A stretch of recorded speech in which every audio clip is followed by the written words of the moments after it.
àwọn ìdílé Fusengbuwa ṣe ìpàdé lónìí lábẹ́ ìdarí ọmọọba Adédòkun Ajídàgbà tí ń ṣe olórí ẹbí Fusengbuwa.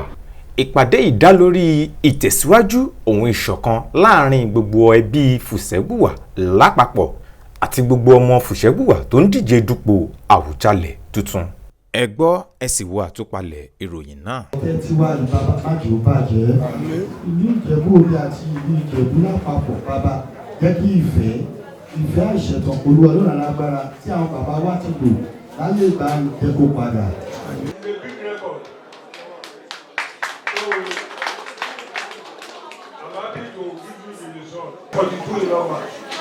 To show attention to the Awùjalẹ̀. Anyway, can you fight? Gbogbo ẹ̀ fight owó àmẹ́. Ìgbésòkè náà kàn máa kó torí sometimes wọ́n fọ́n kúrọ wọ́n ti ṣe ẹ má máa tẹ̀lé rumor and lies. Oye orúkọ ti jáde o, oye èèyàn wá èèyàn short list o, oye èèyàn kan wọ́n gbọ́n sí ibẹ̀. Ẹ̀kọ́ òwò ìkọjọ́ sáà káàbájú ó ti rí àgbè lọ kíá. They are all rumors. Wọ́n tó àwọn iṣẹ́ sí ní wọ́n tó ṣe mistake.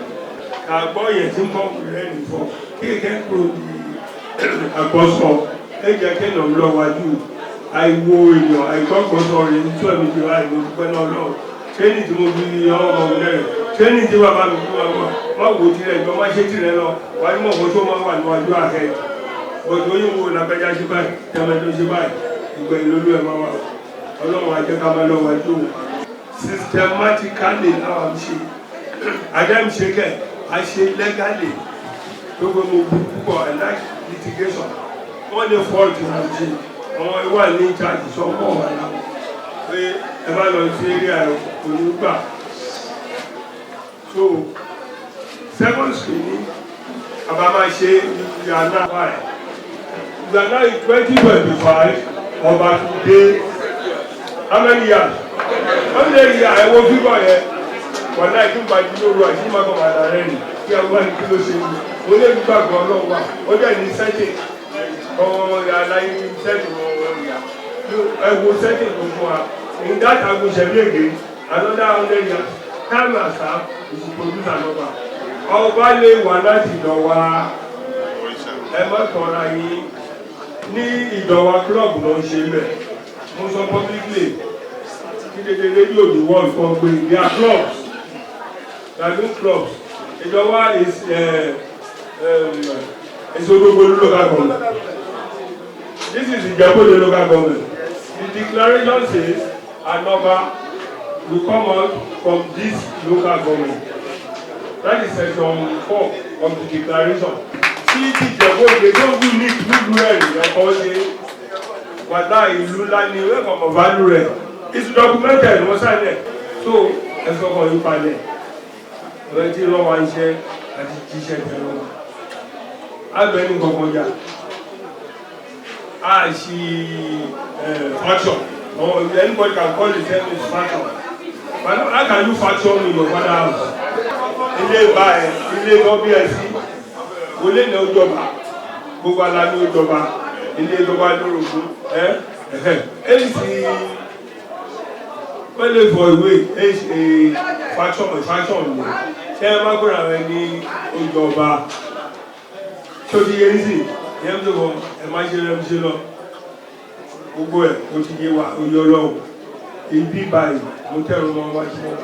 But the authority gave Ijebu kingmakers to select an Awùjalẹ̀ Oyi tó wà lọ bí o fẹ́ mú dání wá. Kingmakers shall select a candidate which has been true. Wọ́n ṣe Muslim gàdá Adétọ̀nà wà lọ́rùn. 7 people contested under Alikilaya. Sikiru Káyọ̀dé Adétọ̀nà was selected. S.L. Akintola signed it. So but his record is there. So the same thing imagine a look at one of you will be selected. Bákan náà ọmọọba Tádé Ògìdán ó sọ̀rọ̀ ìwúrí ohun ìgbóríyìn fún olórí ẹbí bàbá Adédòkun Ajídàgbà olórí ẹbí Fusengbuwa fún iṣẹ́ ribiribi àti iṣẹ́ takuntakun èyí tí wọ́n ń ṣe fún ìlọsíwájú ilé náà.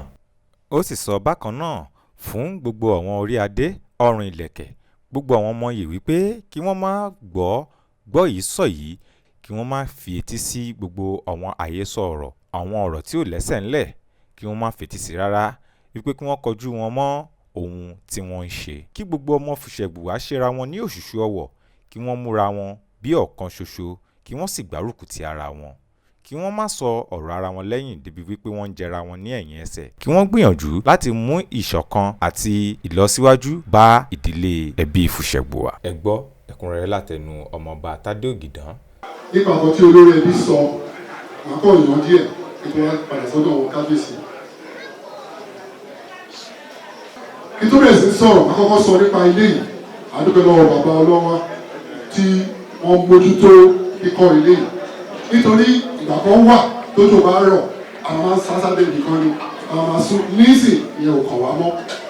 Àwọn tó ń kọ́ bíbà yìí, àwọn tó ń mú owó sílẹ̀, àwọn tó lè supervise, orúkọ gbogbo wọn wà tó ṣe máa publish tó máa announce pé àwọn tó ń ṣe báyìí.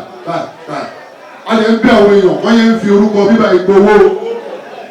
Kọ́ máa lọ máa parọ́ fọwọ́ èèyàn kan lábúrò àbí bí kankan pé wọ́n ń dá owó kan, àwọn tó ń kọ wọn ò complain, wọ́n ń kọ lọ. Ìjọ tó lọ lọ, ó ní láti sáré yọ̀ rẹ̀ wọlé. Our family house will be our family house. Our mothers will be. Mama Olúrè. Màmá èèyàn ni màmá ẹ̀ kò bá máa tàkàrà. Tó bá wù ẹ́ kó di bílọ́níà tí màmá ẹ̀ bá tàkàrà màmá ẹ̀ nìyẹn. Wọ́n change màmá. So wọ́n change agbolé. Ààrẹ ṣe rẹ́gbẹ̀rẹ́gbẹ̀ ń bí. Kò sí Fusengbuwa original, kò sí diamond, kò dẹ̀ sí Fusengbuwa anything ju Fusengbuwa. There's nothing like all that. But we are not going to go ní lọ sínú argument with anybody nítorí pé àwọn ti wà recognized. Everybody mọ̀. So lágbára Ọlọ́run á jẹ̀bi wa mú. Everybody ti mọ̀ pé ibi báyìí ni ọba ti máa jáde. So àwọn ọba ń fẹ́ kojú sínsìn. Mo kọ́kọ́ fi òtítìyé. Mo fẹ́ bẹ́ẹ̀ in continuous rẹ̀ kò tí olórí ẹbí sọ. We are one. Anybody inú yín tó bá jẹ ọba ló lè rí kó sọ pé òun mọ̀ mí.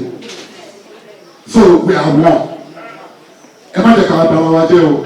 Ẹ má jẹ́ ká castigate ara wa. Ẹ má jẹ́ ká mú èèyàn kan ká sọ pé ẹni báyìí ní ṣe kíní kan. Ẹ jẹ́ ká fi everybody lẹ̀ tó ṣe tiẹ̀. Ẹ ká fi everybody lẹ̀. Tó bá ti jẹ́ ọmọ inú ilé wa ó ní right lọ́mọ ọba.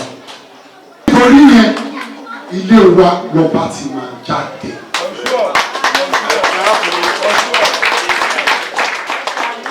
Ó ní ọjà òkìní kan ṣẹlẹ̀ ó dà ó fi gbórúkọ wá sókè náà ni. Táwọn èèyàn bá ń pariwo tó ń sọ oríṣiríṣi ó dà náà ni àdúpẹ́ lọ́wọ́ náà. It is highly impressive the caliber of men seated there. And those who are not even here, tàbí orúkọ wọn. It is very impressive láti inú family wa. Nínú gbogbo ìdílé mẹ́rẹ̀ẹ̀rin tó ń jọba ní Ijebu Ode, Fusengbuwa ló tóbi jù. Everybody ló mọ̀ yẹn. Ìkan tí a lè wo ṣe pọ̀ nìyẹn. Ká ní family mi ìwọ́n lè wá ju méjì mẹ́ta tó máa jáde. But ibi tá a ti wá. Family tó tóbi ni wá, family tó pọ̀ ni wá, àwọn kábíyèsí wa tó tóbi dìde tó bá ti di bẹ́ẹ̀ ìyàwó máa pọ̀, ilé máa tún kún, orúkọ púpọ̀ àtún wọnú family because nísìnyí wọ́n sọ pé kí nìkan àwọn tó ti máa àmọ̀bí kábíyèsí ẹ̀fọ́ máa wá jáde bí òun máa fẹ́ ìyàwó 15 billion ní tí ọmọ máa tó 40 gbogbo àwọn 40 ẹ̀ náà máa wà nínú list ọmọ ọba lọ́wọ́. Sọ́dún tọ́jọ́ wájú nìyẹn. So ẹ jẹ́ ká wò bẹ́ẹ̀ yẹn pé we are all from the same tree. There is nobody here that is your enemy. It is important to check voice message here, go chat and see everybody. Go see enemy. You know what? We once again have to really appreciate Olori Ebi, because if I was not still a sinner pẹ̀lú wọn, pé mo fojú mi rí, màá sọ pé tí bàbá bá ti dé ní tí wọ́n ń bínú, wọ́n máa pariwo, èmi ò lè ṣe ó, màá ti fi ilẹ̀ tipẹ́tipẹ́, because wàhálà yẹn pọ̀. No, wàhálà yẹn pọ̀, bí gbọ́dọ̀ parọ́ fún yín lọ́tùn lọ́sì lọ́dọọdúnmọ́ láti lè di ilé yìí mú. Òun la dẹ̀ ń wò yìí láti ibi tó ti bẹ̀rẹ̀ sí ibi tá a wà léèrè tí a ní àwọn tó jókòó báyìí. Aláti dúpẹ́ lọ́wọ́ ní sáà, kábíyèsí sáà. Nǹkan tó wá yà mí lẹ́nu jù ni pé àwọn tó ní interest nínú ọ̀rọ̀ ọba wa yìí, láti inú ilé wa yìí náà ṣá, ẹ jẹ́ ká fúnra wọn láti wọ ẹjọ́. Àwọn tó ní interest pọ̀ tó lè ní agbára, kò lè sí gbọ́sẹ̀ lẹ́sọ̀ agbára yẹn tó ilé yìí náà lọ́ba yìí ti máa jáde. Sọ àdúpẹ́ lọ́wọ́ náà. So màá ní kàn gbé mic fún ọ̀rọ̀ introduce ara wọn briefly. Fẹ́ too much. I just want you to introduce yourself where you come from, just like the way I did it. Orúkọ mi ni Ọmọọba Fẹ́mi Òdùbí, láti Adébẹ̀rù Àjíbìkẹ́, Ọmọọba Gàdíàrà. Bàbá tèmi ni Ọ̀túnba Súnà, so Súnà lineage náà la trace ní ọ̀dọ̀ Ọba Gàdíàrà. Ẹ ṣé gan ni. Pé àsìkò yìí kí Olórí Ẹbí àti ẹ̀yin executives gbogbo. Orúkọ mi ni Ọmọọba Ọ̀kẹ́ Owó Ọbáfẹ́mi Olúṣọ̀gà Ìgbà, Ọmọọba Gàdíàrà. Inú mi dùn gan fún gbogbo nǹkan tó ń gbọ́ lẹ́nu. Ìfẹ́ ni gbogbo wa ìwọ̀n ìyá kan náà ni wa. Ìfẹ́ ni àwọn ẹbí yìí tàbí jókòó báyìí. Ìfẹ́ náà ni ká lò ká jẹ dúpẹ́ lọ́wọ́ Olórí Ẹbí ká kó wa jẹ̀pẹ́. God bless you. Ẹ ṣé. Ó dẹ̀ ṣe wo gbogbo ìjókòó yìí, gbogbo orúkọ tó ń dá yìí. Mo ṣẹ̀ṣẹ̀ parí lineage Fusengbuwa ni. Gbogbo wa la jókòó yìí, bá ṣe bára wa tán. Àmọ́ bá ń fojú òdì ìwòra wa. Màá múwé yẹn, màá fi sí ọwọ́ Olórí Ẹbí gẹ́gẹ́ bí ìbẹ̀rẹ̀. Torí tá a bá tán ọ̀nà ẹbí yìí kó yí ká rí ibi tí olúkálukú ti wá, a máa rí nǹkan tí wọ́n sọ pé àsáwọ̀ àságbà àsáwọ̀ oríṣiríṣi. Ṣùgbọ́n a bá ti rí ìgbé tí Ṣọ̀tẹ̀, tí Ọdẹ́dínà, tí ojú èké, tí gbogbo wọn wà nú ẹ̀, a lè ní doubt. Orúkọ tèmi ni Ọ̀túnba Gíwá Ayọ̀dèjì Ọ̀ṣíbọ́gún. Ìdílé Ṣọ̀tẹ̀ ni èmi ti jáde. Ìyá tó bí mi òun ni Alájà Fátímọ̀ Àbíkẹ́, ìyá Súnà of Ijebu Ode, ọmọ Alájì ìmáàmù Ọmọọba Súlè Ṣọ̀tẹ̀ tó jẹ́ ìmáàmù mọ́ṣáláṣí Àgùnṣẹ̀ níbí tó ti ṣẹlẹ̀ láìsí tó ti pẹ́. Bàbá ìmáàmù yìí náà tó wá jẹ́ Ọmọọba Asani Ṣọ̀tẹ̀ tó ní agboolé Ṣọ̀tẹ̀ Tọwọ́bọlá ní àdúgbò tí a wà yìí. Asani Ṣọ̀tẹ̀ fún ẹ̀ náà tó wá jẹ́ ọmọ sí Adélòwò tó jẹ́ ọmọ Ọ̀túnba Tìrẹ́yìn ètò jẹ́ àkọ́bí Ọba Gàdíàrà. Ọ̀túnba Tìrẹ́yìn yìí òun ni wọ́n ọgbà tí bàbá ẹ̀ jọba ló ṣiṣẹ́ Ọ̀túnba gẹ́gẹ́ bí jagunjagun fún bàbá ẹ̀ wá lọ dúró sí òru ọ̀tẹ̀ òyìnbó. Ibẹ̀ ni wọ́n fi à ń pè bí bọ́dà bí etílé láti máa dá àwọn tó bá fẹ́ bá ja ìlú lórí àti tó bá fẹ́ kó ogun bá lò ló dúró gẹ́gẹ́ síbẹ̀. Ibẹ̀ ló tẹ̀lé ló ti bí Adénàwó yìí ló máa bí bàbá Asani Ṣọ̀tẹ̀ àtàwọn ọmọ tó pọ̀ bẹ́ẹ̀ bẹ́ẹ̀ lọ. So lineage tèmi nìyẹn. My name orúkọ tèmi ni Ọmọọba Ọlábọ̀dé Kamorudeen Ọ̀nànúgà. So bàbá mi tẹ̀lé kábíyèsí ṣe lọ orílẹ̀-èdè ẹ̀dùn púpọ̀ láti wá darapọ̀ mọ́ ẹbí padà. I'm grateful for the Olori Ebi who have stood firmly and steadfast on the issue of this family since day one. If you don't know what doing, honestly, here I'm not here to campaign or to say anything. Whatever I say, you all know it. But I will repeat myself. It will be better. Even Otumba engineer, half a time, Ijebu Ode, to buy money, Aaron. And financial dinner of Ijebu land. And a financial dinner of Ijebu land. I'm here as one of a candidate from Ubi Ade family. My lineage is from Ubi Ade family. Yes, Ubi Ade family. I'm from the Bashorun side of Ubi Ade family. Gbogbo àwọn kábíyèsí wọ́n ti wá nínú ilé yìí, Èdùmàrè kó gbé wọn sáfẹ́fẹ́ rere. Orúkọ tèmi kò yí padà, Spiritual Majesty Adégbémi Tajudeen Bello ọmọ Alhaji Bello Onítàyà. Èmi lọ́mọ Ajífara Ojọ́fà gbóhùn ọba, èyí tó já sí wípé bíbá yìí náà ni gbogbo wa ti lọ. Èmi lọ́mọ Jàdíàrà Oníyanrìn. Tẹ́ bá wo Ìtòòrò dáadáa, ẹni ṣéèmù légùrù ni wọ́n ń pè ní Ìtòòrò. Légùrù dẹ̀ ló ń bẹ níwájú yín yìí. Olóore gbogbo Ìjẹ̀bú, olóore gbogbo Ìmọ̀ọ̀bà, kò sí Légùrù kò sí Ìjẹ̀bú. Ìdílé ìyá mi òun ni ẹni ṣéèmù légùrù. Èèyàn tẹ̀ máa nílé iye kó má nílé ibà. Ilé bá mi rí mo wá rè. Mo kí gbogbo ìkàlẹ̀. Ẹnikẹ́ni Èdùmàrè bá gbadé òun, kó má bàa ilé Fusengbuwa jẹ́. Dídá ní ẹyọkùnrin àwa wà.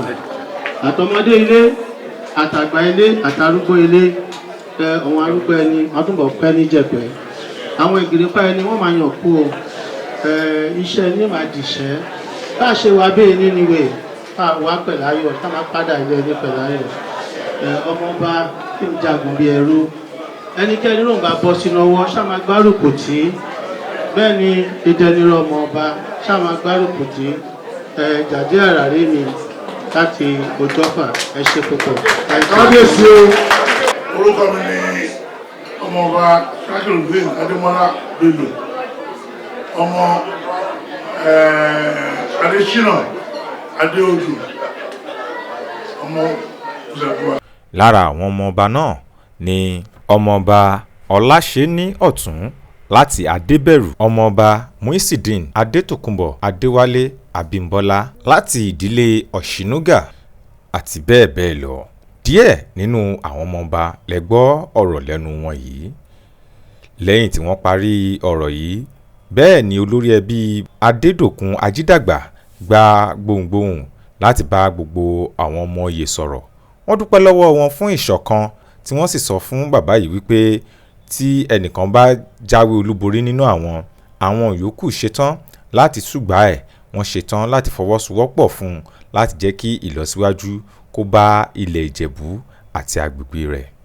Bàbá yìí dúpẹ́ lọ́wọ́ wọn, wọ́n sì lù wọ́n lọ́gọ ẹnu wípé ṣe é púpọ̀, wọ́n kú ọmọ ènìyàn ṣe. Wọ́n sì fi ń dá wọn lójú wípé ọba tí Ọlọ́run Elédùà yóò yàn fún ilẹ̀ Ìjẹ̀bú yóò jẹ́ ọba tí gbogbo ayé yóò máa wò lókè.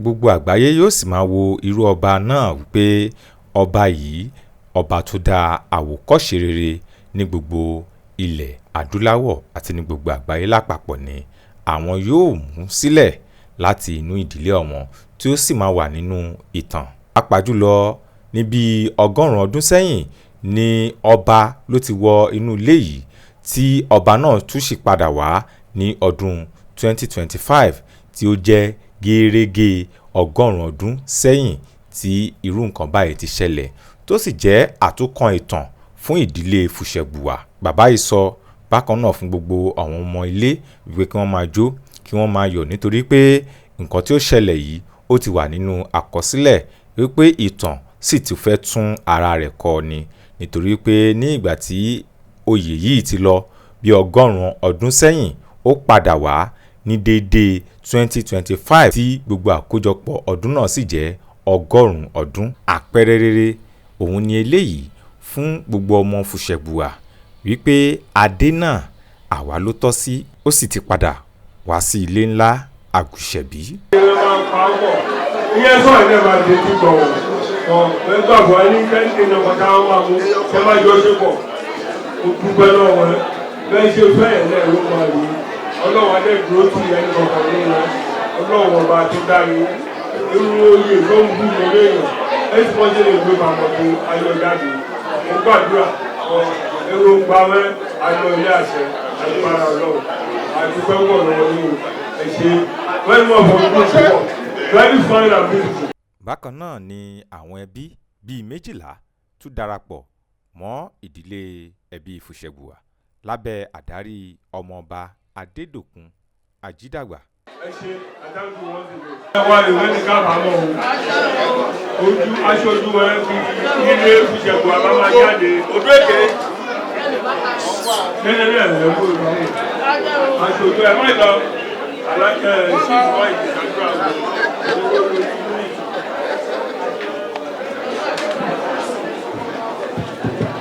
olórí ẹbí ó kí ń sá ọ ẹ kó àṣẹ ayọ̀ ìlú ọmọ aríṣọlá nítorí lọ́wọ́ iwájú àwọn máa lọ pé àwọn kábíyèsí á tún ṣe àdúrà wá gba ọ ẹ kí gbogbo ẹ tó bá kí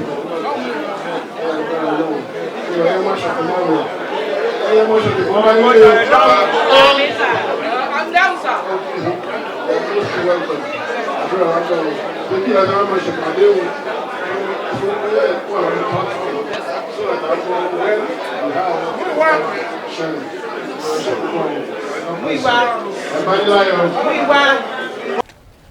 mo dúpẹ́ ní Ọlọ́run pé ìpàdé tá a ṣe ní Àgùṣẹ̀bí ńlá inú wa dùn, gbogbo àwọn ọba pátá la ṣe self introduction ní ọ̀dọ̀ olórí ẹbí Fusengbuwa Ruling House tí ọmọ ọba Adédòkun Ajídàgbà darí wa. Gbogbo wa péjú pọ̀ àdẹ̀ ṣe mítìnì yẹn ó wà sọ́ẹ́sọ́ àdúpẹ́. So pẹ̀lú ògo Ọlọ́run ìdílé wa yìí gangan nínú Fusengbuwa Ruling House ọmọ ìyá kan náà ni wá, ibẹ̀ láti máa yọ ọmọ òye sókè pẹ̀lú ògo Ọlọ́run. Àgùṣẹ̀bí ńlá ní ibẹ̀ ni ó jẹ́ ancestral house gbogbo àwọn ọmọ ọba pátápátá. Àwọn tó ń ṣe mítìn níbòmíì ó yé wọn, wọ́n ń ṣe lórí ara wọn ni, nítorí pé ibi tó yè kàn òun ni Fusengbuwa Ruling House. Ìdílé mẹ́rin ló ń jẹ ọba ní Ijebu Ode. Ìdílé Aníkẹláyà wọ́n ti lọ 65 years, wọn ò tún lè máa gbéra wọn náà tún fẹ́ jẹ ọba nígbà tó pé ó tún kan ìdílé tiwa báyìí. Fusengbuwa Ruling House ló kàn ibẹ̀ pẹ̀lú ògo Ọlọ́run láti máa fa ọmọ òye sókè. Orúkọ mi ni His Spiritual Majesty Adégbémi Tajudeen Bello, the Enishemu Leguru Elu of Ijebu land, Fẹ̀sọ̀gbádé Ojúrí 1. A wà ní Ijebu Ode ní Àgùṣẹ̀bí. Mo pẹ̀lú ìkan lára àwọn ọmọ Àgùṣẹ̀bí láti ilé Jàdíàrà. Èmi lọmọ Ajífara Ojọ́fà gbóhùn ọba. Èmi ni ọmọ olówó tó joyè méjì pọ̀. Ó jẹ Dàgúrèwé Ìdọ́wá, ó jẹ Àwùjalẹ̀ gbogbo Ìjẹ̀bú ní tilé toko. Èmi ni ọmọ mòràmòrà tí ń ra igba ẹrú lóòjọ́. Ẹnikẹ́ni tí a bá mú láti ilé Fusengbuwa, èmi á rọ gbogbo wa pé ká gbárùkù tì, torí pé gbogbo wa lọmọ ọba. Ìjẹ̀bú á rójú, Ìjẹ̀bú á tùbà, ọmọdé ilé wọ́n á rí jẹ, àgbà ilé wọ́n á rí jẹ, àwọn arúgbó wa wọ́n á túbọ̀ kó wa jẹ̀pẹ́. Ìjẹ̀bú ò ní gbóná tewétewé, atare Ìjẹ̀bú kò ní gbóná tegbòtegbò, torí pé àṣẹ òrìṣà lẹ́nu mi. Ọmọ Ìjẹ̀bú ò ní tọrọ jẹ, ọmọ Ìjẹ̀bú a ò ní tọrọ mu. A máa rí bá ti ṣe, a máa rọ́nà gbégbà.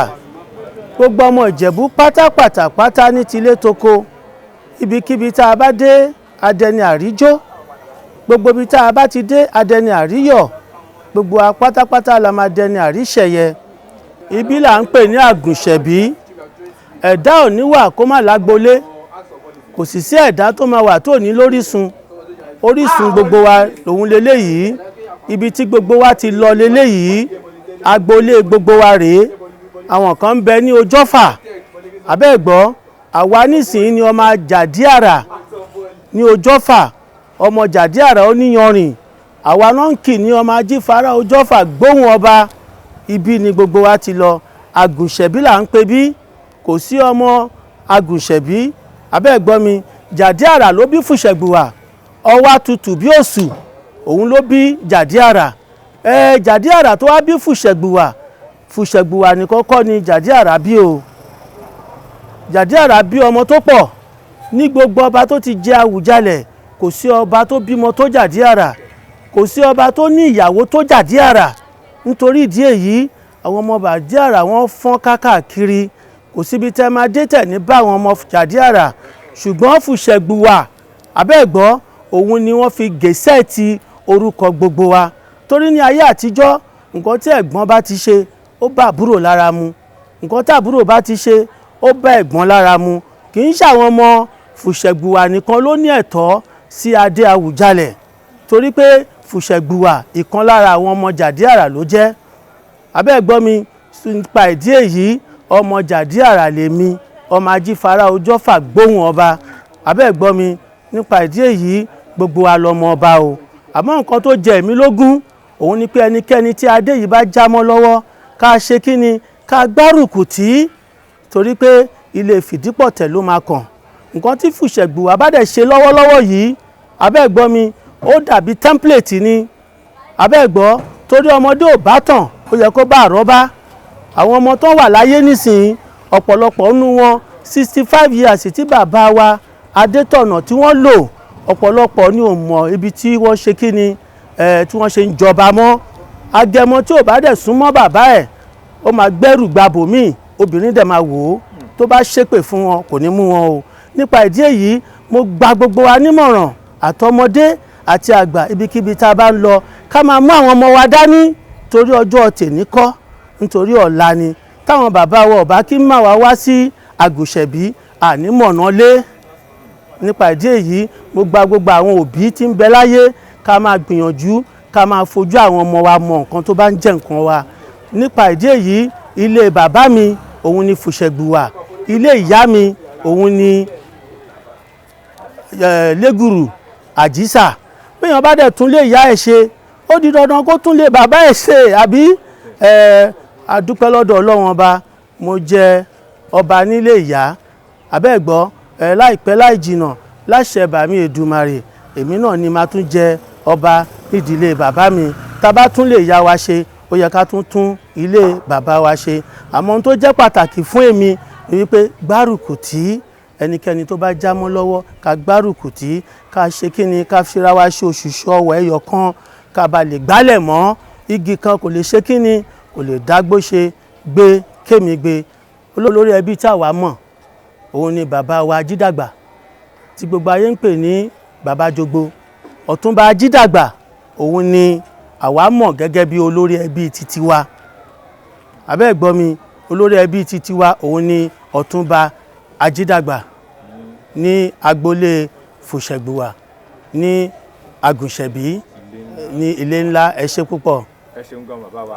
Orúkọ yín lẹ́ẹ̀kan sí fún àwọn tó ń wà. Orúkọ mi kò yí padà, His Spiritual Majesty Adégbémi Tajudeen Bello, the Enishemu Leguru, Elu of Ijebu land, Fẹ̀sọ̀gbádé Ojúrí 1.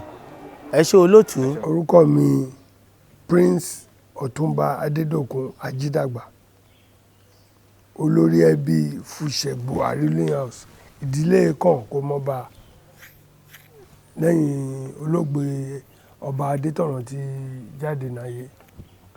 Ìpàdé èní ráṣẹ̀wé ó jẹ́ àfikún dédé yá tí ń ṣe bọ̀.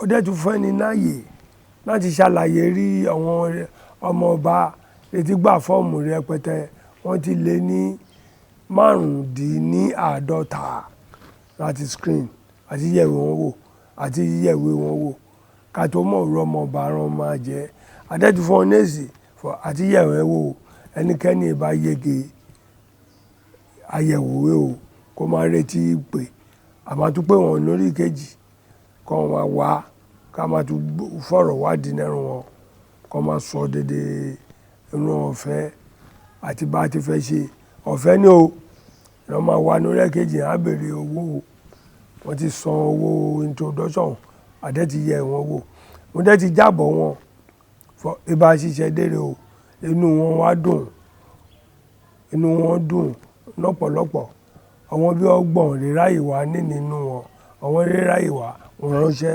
síwájú fọwọ́n níráyè wá àpapà inú dédé lédùn àwa fún wọn náà ní ìjẹ́ àbọ̀ ibi mi ṣiṣẹ́ dé inú wọn dùn wọn ká fún wọn náyè láti sọ̀rọ̀ ẹnì kọ̀ọ̀kan wọn sọ̀rọ̀ wọn dẹ̀ dúpẹ́ púpọ̀ fún lóòótọ́ ni àpẹẹrẹ tí wọ́n ò sọ fún wọn ti ń jọba nílẹ̀ Ìjẹ̀bú ọba èrè máa jáde láti ilé ńlá Gúnṣẹ̀bí ọba ẹ̀ máa tún jáde níbẹ̀ fọ dédé Ìjẹ̀bú lápapọ̀ dédé àgbáyé lápapọ̀ èrè máa fọ wọ́n mọ̀ fọ ọba irúwé tún olétí jáde so àṣefọ ọba ń dùn tó yìí ẹnì kọ̀ọ̀kan wọn rè sọ̀rọ̀ àwọn bí ọgbọ̀n yẹn kan dẹ̀ dúpẹ́ náà ara wọn wọ́n ṣèlérí ilé fọ ní ìran fojúrí ẹnikẹ́ni rán afọ bàbá jẹ́ máa múnú wọn dédé wọn máa sowó pọ̀ pẹ̀lú rẹ̀ kọ́ máa bọ́ gbé ìlú Ìjẹ̀bú Òde lókè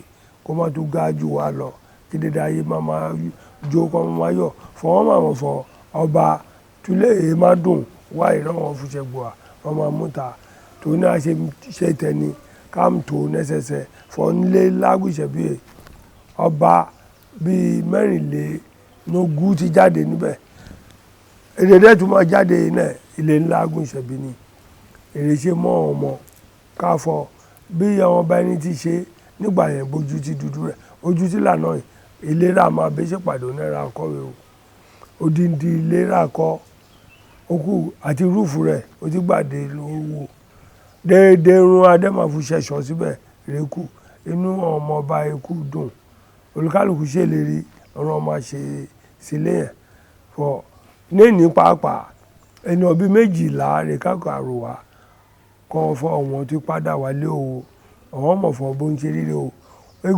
oko rán kọ́kọ́ lọ náà dẹ́rì lẹ̀ fọ àwọn ọmọ ìlẹ́fẹ̀ ilé lẹ̀ kọ́ lọ máa ṣe ìpàdé náà jò àti pàápàá abẹnikẹ́nijà ọ̀rọ̀ rí olóògbé Síkírù Káyọ̀dé Adétọ̀nà sọ ẹ lè sọ̀rọ̀ káfọ́ torí fọ́ ọdẹ ti lọ àwọn onítẹ̀ lọ́rọ̀ ẹ̀fọ́ wọn gbọ́ fọ Adétọ̀nà sọ fọ ẹnikẹ́ni lè jẹ́ olórí ẹbí ilé Fusengbuwa láti gúre àti fọ kéèyàn wá láti dálẹ̀ bí Èkìtì nǹkan àwọn ọba ẹni ṣe àṣìṣe kan jẹ́ kó wọ́ kan darapọ̀ mẹ́ni tó náà ara ẹni rí ká mú ọmọ ilé ẹni bá rẹ̀ iye rẹ̀ kó jáde láti Agùnṣẹ̀bí ilé ńlá eléjò lórí ẹbí ìyẹn rán padà sí o èrò wà nínú ilé olè lọ́gọ́rùn-ún 2 àtúgbà tẹ́ǹtì elégbà 100 ènìyàn ìyẹn rà tó táìtàwé o lédè ayé fojú rí káàṣìrò dẹ̀dẹ̀ ní wà níbẹ̀ lẹ́nì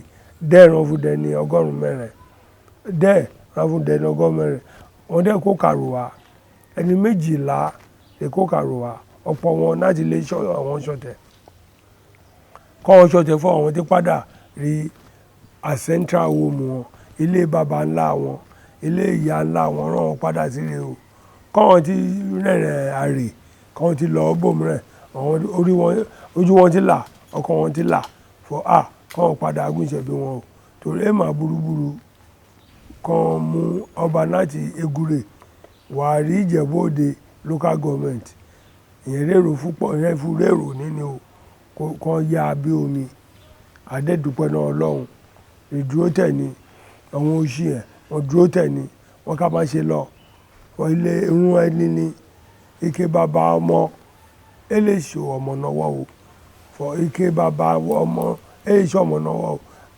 irun ilé bá ńlá wa ni o àti ilé obìnrin àtọkùnrin ilé bá wọn ni bọ́n ti kúrò rèé wọ́n dẹ̀ ti padà ibẹ̀ àdẹ́mi ṣèpàdé lọ ìpàdé tèmi ìkọ́ onírẹ̀ fojú rí o àwọn ni wá dẹ́ran fún dẹ́nà ọgọ́rùn-ún mẹ́rin o àwọn ọmọ ọba àtọkùnrin àtobìnrin kan fọ inú wọn ti dùn wọ́n ti róòtọ́ ọ̀rọ̀ wọ́n dẹ̀ ti rọ́nà bọ́m lọ.